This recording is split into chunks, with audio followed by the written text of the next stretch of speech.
Parents and teachers we spoke with say they are concerned after hearing the cuts to the Department of Education.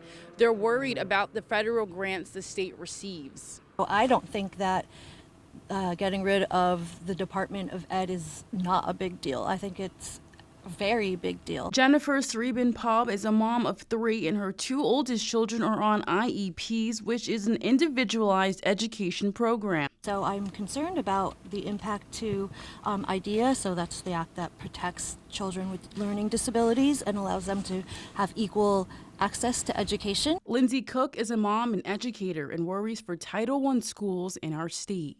Yeah, I think that the schools that are already struggling and schools located in underserved communities will likely be the ones most severely impacted by these type of cuts.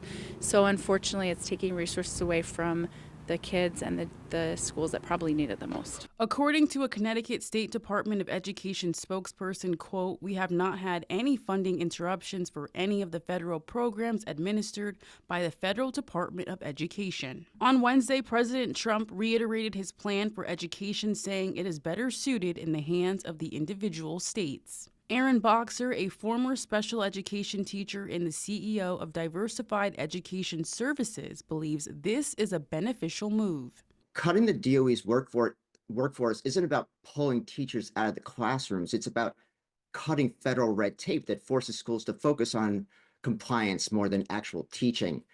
So if anything, it gives Connecticut the opportunity to control its own education dollars instead of letting Washington dictate how our schools operate in Connecticut. But Connecticut Education Association President Kate Diaz disagrees, saying the cuts to the DOE will impact the Federal Student Aid Program, or FAFSA.